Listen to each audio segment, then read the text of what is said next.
हमने जल संचय के माध्यम से, चेक डैम वगैरह से अनेक कामों के माध्यम से इस दिशा में आगे हम एनर्जी में सोलार और विंड एनर्जी की ओर बहुत बड़ा बल दे रहे हैं।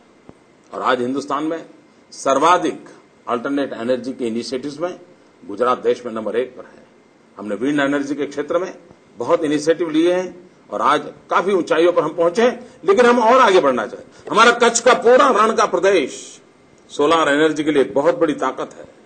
हम सोलार एनर्जी के लिए और आगे बढ़ना चाहते हैं। हम सोलार मिशन को लेकर के काम कर रहे हैं, हम बायोटेक मिशन को लेकर के काम कर रहे हैं, जेट्रोफा, हम बायोफ्यूल की ओर काम कर रहे हैं। हमने सीएनजी के माध्यम से काम किया है और गांव में हमने गोबर बैंक, एनिमल हॉस्टल ऐसे छोटे छोटे प्रयोगों के माध्यम से ग्लोबल वार्मिंग के खिलाफ किस प्रकार से हम काम करेगा। मित्रों, solid waste management, Gujarat is urbanised state, 40% population हमारी यहां अर्बन है। उन शहरों के अंदर सॉलिड वेस्ट मैनेजमेंट और सॉलिड वेस्ट में से एनर्जी क्रिएशन, और आज सूरत के अंदर हिंदुस्तान का सबसे बड़ा हमारा energy plant solid waste management के आधार पर चल रहा है। हमने एनर्जी कन्वर्जन का बहुत बड़ा काम उठाया है। ग्लोबल वार्मिंग के खिलाफ हमारे इनिशिएटिव हैं। We are the first state in the country जिसने वर्ल्ड बैंक के साथ ग्लोबल वार्मिंग और कार्बन क्रेडिट को लेकर के हमने एमओयू किया है। गुजरात स्टेट जो कार्बन क्रेडिट का, मित्रों, दुनिया ने कंसेप्ट विकसित किया है कार्बन क्रेडिट का। गुजरात ने एक प्रोएक्टिव नया इनिशिएटिव लिया है ग्रीन क्रेडिट का। हम लोगों को कहते हैं कि अगर आप भविष्य में अपना उद्योग को विकास करना चाहते हैं, अभी से आप अपना ग्रीन बैंक बना लो। अभी से आप जमीन लेकर के वहां बहुत बड़ा जंगल खड़ा करो, हम उसका आपको ग्रीन क्रेडिट देंगे, बाद में आप कहीं उद्योग करना है तो कर सकते हो। मित्रों, कार्बन क्रेडिट पॉल्यूशन करने के बाद एक दंड के रूप में चलता है।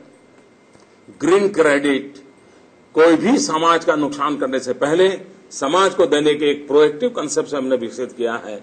और गुजरात में हम इस ग्रीन क्रेडिट के कंसेप्ट को लागू करना चाहते हैं कि जो उद्योगों के होने से पहले जंगलों का निर्माण पहले करेंगे, उद्योगों का निर्माण बाद में होगा। ये एक विजन के साथ प्रोएक्टिव होकर के काम करने का हमने सोचा है। अगर मैं मानता हूं दिल्ली मुंबई इंडस्ट्रियल कॉरिडोर जो औद्योगिक विकास के लिए एक नई क्षितिज हमारे यहां लेकर के आ रहा है, इन्वेस्टमेंट के एक नया क्षेत्र का लेकर के आ रहा है और ग्लोबल दुनिया के लिए हम पहुंचने के लिए बहुत बड़ी सुविधा लेकर के आ रहा है, आप भी उसमें अपना नसीब आजमा सकते हैं।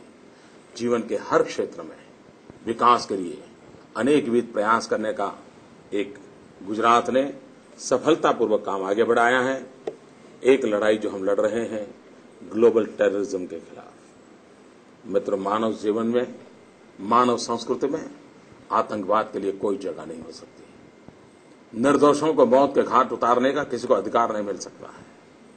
और बेरोक टोक दुनिया के अंदर खून की नदियां बहाई जाए और मानव सभ्यता में विश्वास करने वाले लोग चुपचाप बैठे, राज्य चुपचाप बैठे, ये कभी संभव नहीं है। गुजरात ने आतंकवाद के खिलाफ लड़ाई लड़ने के लिए पूरे देश के अंदर एक नई परिस्थिति का पैदा किया है।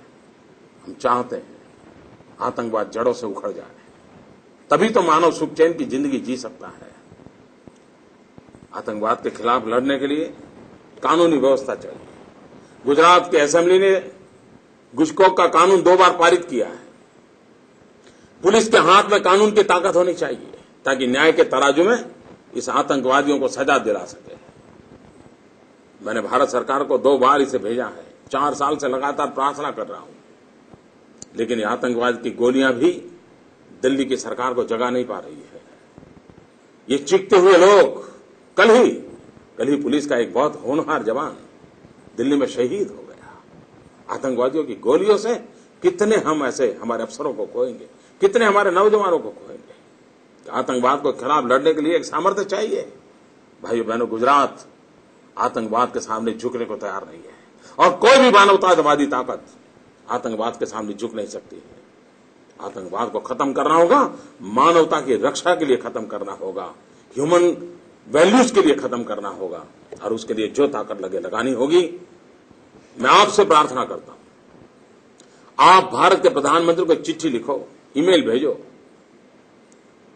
वहां पर भी हमारे कांग्रेस विचार के मित्र बैठे, उनको समझाओ, वो भी चिट्ठी लिखे।